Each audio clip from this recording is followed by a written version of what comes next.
Hi, this is Ashley Danielle from ashleydanielle.com, your psychic intuitive manifestation mentor. A lot of the people that come to me or that watch my videos that become clients tend to label themselves or claim that they are type A. And that is because that has been my go-to. Like that has been something that I've always resonated with. And even if you don't resonate with like type A, we are conditioned to take on or strive to be some of the characteristics of somebody that is type A. And I want to talk about why this is problematic when you're trying to make changes, trying to manifest or create better new momentum in your life, because it can be a real problem. Being somebody that is or having the characteristics of somebody that is considered type A will get you places in life, like of course, like being independent and having a strong work ethic and all of these things aren't necessarily going to stop you from succeeding, but it will lead to things like burnout. I was to say exhaustion, which is pretty much the same thing as burned out, being burned out. And it will only take you so far.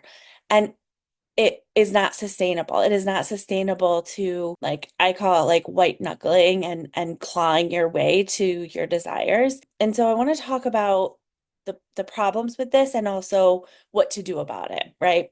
So some of the some of I'm just laughing because I'm picturing my clients and all of the conversations that we've had around this. And when you start to heal and see the results of healing these parts and deprogramming and deconditioning and living life from a place of like lean back and allowing and ease, it's oh, exciting, but in like a laid back way, right? Like it's this feeling of being fulfilled and like, oh, okay, I have got this. So some of the characteristics of somebody that considers themselves or is labeled type A, competitive. I'm a bit competitive. And the problem with being competitive is it can separate you from your goal, from your desire. So if you desire money or let's take it back even further. If you, which most of my clients are like, I don't actually know what I want.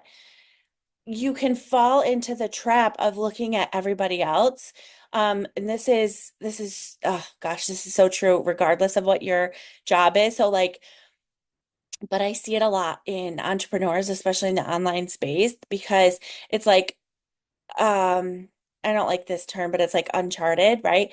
So if you've never had a business or if you've never like made sales online or if you're just starting or even if you've been in it a while, it is natural to want to look around and see what everybody else is doing and then be like, "Oh, well everybody else is saying they want 10K months. Everybody else is saying that they want to retire their spouse. Everybody else is saying," and that competitiveness can come out and you're going to compare yourself to what other people are doing.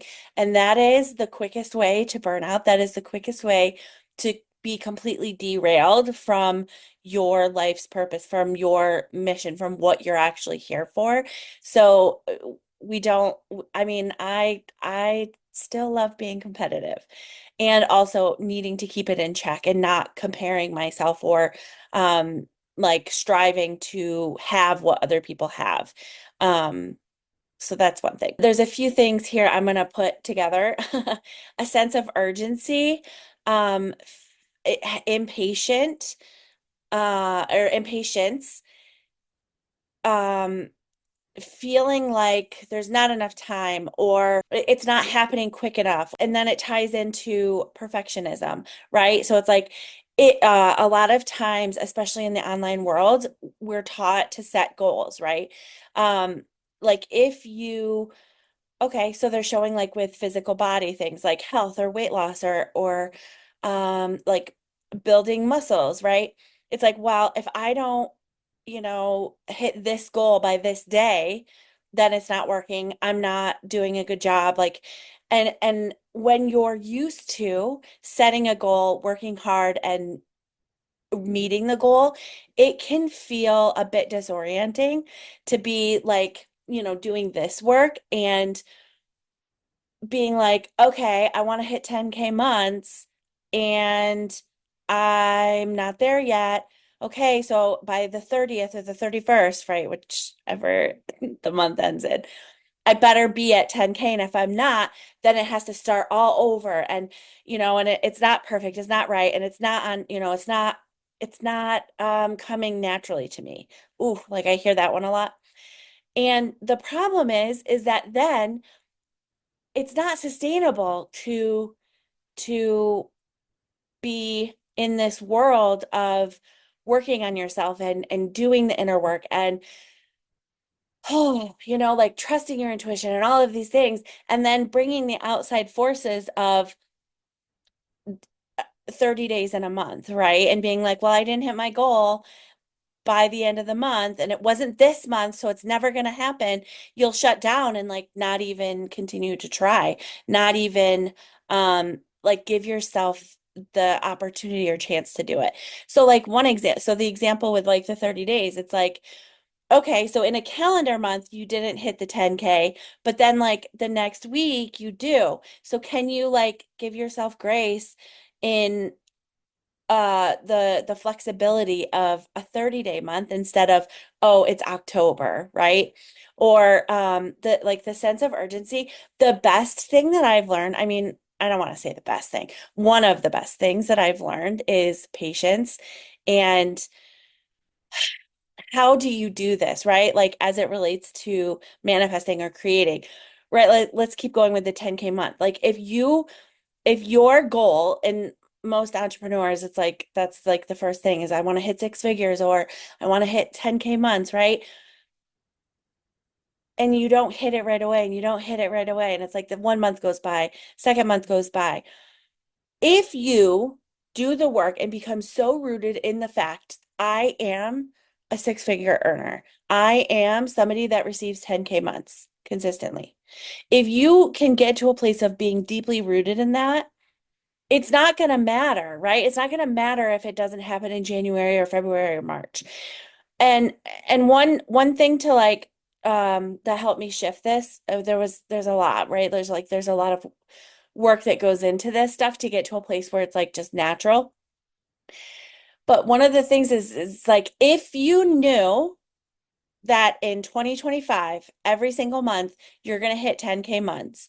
Would you be okay with not hitting them this month and next month? Would you be okay with being patient until then? Right? Like, would you still show up and do the work every single day? Would you still show up for yourself and your business every single day? And their show, I'm laughing because it's the examples and the metaphors and the visuals that I get, sometimes I'm like, okay. So what they showed me was like in dating, if you knew in 5 years you were married to the love of your life, you lived together, you both had great careers, like would you be so put out about having to like be on a dating app, right? Or to be going on dates that don't end up well, or not having met your person yet? Like if you knew in 5 years, 2 years, whatever, that you were like deeply in love and having the relationship that you actually desire that is healthy and like just is everything that you ever wanted, would it really fucking matter what's happening today? Most likely not. And so this is where releasing the sense of urgency, releasing the impatience and becoming somebody that's like, no, I already know it's mine. I already have it, it's mine. And I'm showing up in the ways that I'm intuitively being led to end where or to receive that what it is that I desire. So slowing down and like not comparing your journey to everybody else's, slowing down the sense of urgency, slowing down the impatience, which is not something that is okay, it's not something that we're taught. So it takes practice to learn. It takes practice, it takes time, it takes self-regulation. It takes self-responsibility. It takes building trust in your nervous system and in your body and in the way that the world works, right? And it's possible. And when you get to this place of calm, it's like whatever you desire actually is able to come into your life because you're not like, oh my God, I don't have the 10K months yet. I don't have the person of my dreams yet, or whatever. It's like that energy of like, I'm like hearing like being a bit, I don't know if this is the right word, but oh, I kind of don't want to say it because I don't want to be like that. You can't say that. That's terrible. But it's like being a bit neurotic and being a bit like wound really tight. And I would describe myself years ago as being somebody that was wound really tight. And it was because I had to have like a pulse and my thumb on all areas of my life and make sure that like I'm showing up perfect here and I'm, of course not perfect, but my version of perfect and like making sure that everything's taken care of and it's not that I've lost that. It's not that my clients lose their ability to have their life be I'm seeing like the plates, how like the plate spinners, I think that's what they're called. You still have the plates spinning, but like you learn to take a step back and like let other people spin the fucking plates, right? Like that's not actually my plate to spin. And when it's my turn to do my part, I know and I'm there and I'm ready and I'm showing up and I'm doing it. And there's a difference. Okay, so this is a big one. If I'm not productive, I'm wasting time. Woof. And also, I'll do it myself if no one else can do it right. Woof. Right? Like, yeah, I feel that one. I need to be the best. There's not enough time. Failure is not an option. Rest is a waste of time. All of these things, there's a part of me that's like, no, that's right. Right? Like, I'm never going to lose the part of me that's type A. And I don't ever ask my clients to lose that. Like, it serves it serves us and our like the people in our world for us to be I'm hearing opinionated. That's not part of it, I don't think. I mean, I'm opinionated, but I don't think that that's part of being type A.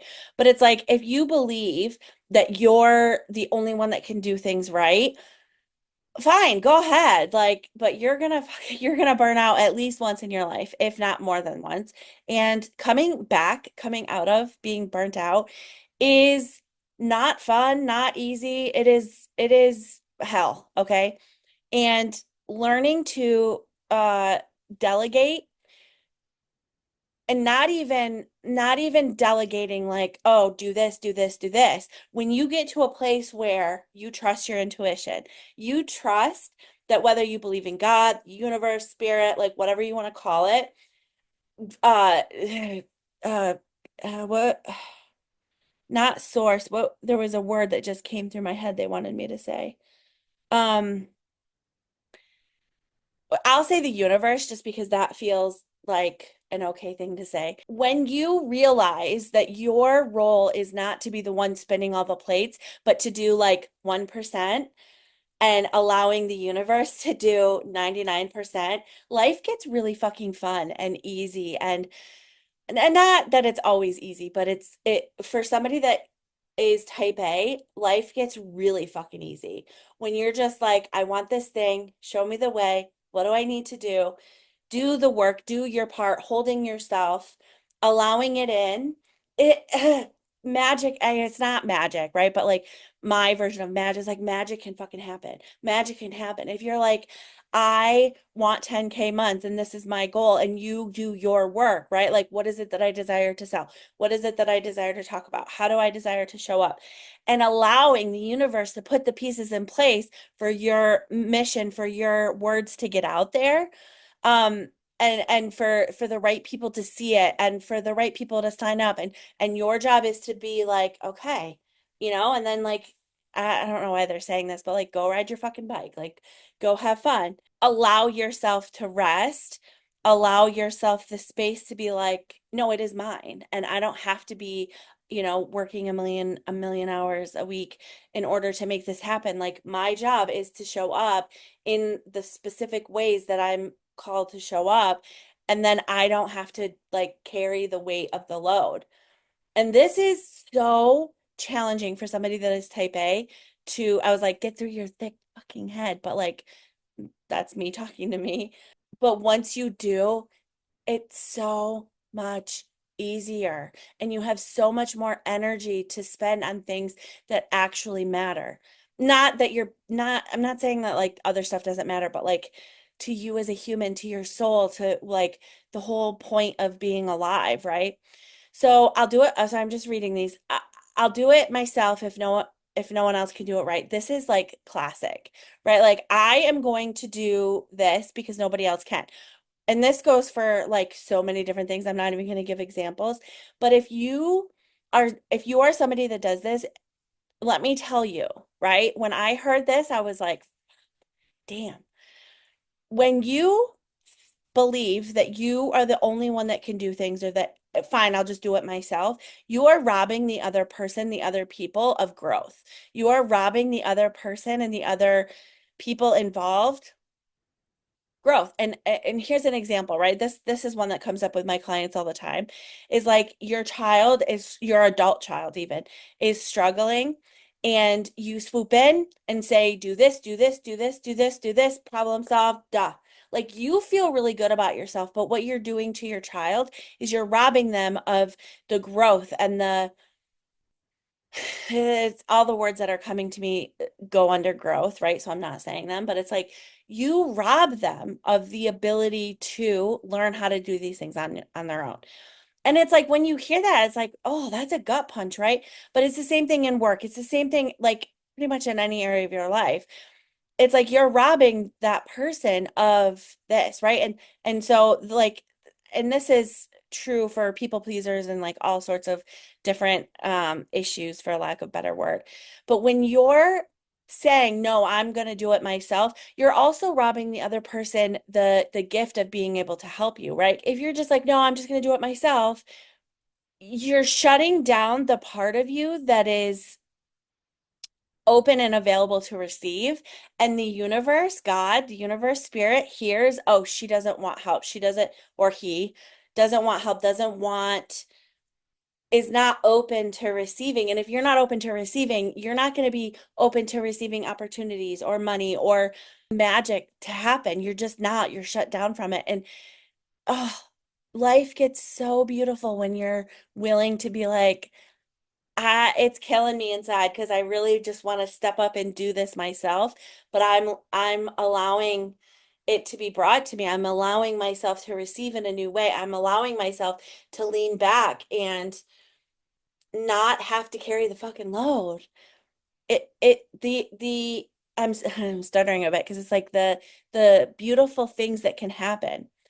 So I'll say one more piece to this. When you learn to regulate into being the person that is catered to and adored and cherished and provided for and given safety and security and all of these things, right? When you learn to, I'm still the best, I'm still requiring perfection in a way that is healthy. I am still like for me as a type A, I'm like, well, I always get my way because I always make it happen. Like you're still gonna get your way, right? Like all of these things are still true, and you don't have to do the heavy lifting. I cannot express to you how much better life is when you allow yourself and hold yourself in the uncomfortableness of having the universe like do 99% of the work. Oh, right? Like, oh, life just gets so much better. It gets so much better. Yeah, so if you have any questions, put them in the comments. I'd love to hear them. And I feel like I will probably piggyback off of this in the next video to give even more on how to do these things. This is a big part of the way that I coach people is coming from a place of learning to allow yourself to receive because we are conditioned, especially women, all of us, but especially women, we are conditioned. Oh, they're like, yeah, men are too, but yes, okay. So we're all conditioned to believe that everything that I've talked about is what we should be striving for. And it has left us burnt out and exhausted and unhappy and feeling unhappy. Did I say unhappy? Fucking unhappy, miserable, like wanting to numb out. And it doesn't have to be that way. It doesn't have to be that way. So yeah, if you have any questions or comments, put them in the comments. I'd love to hear them. And I will see you in the next video.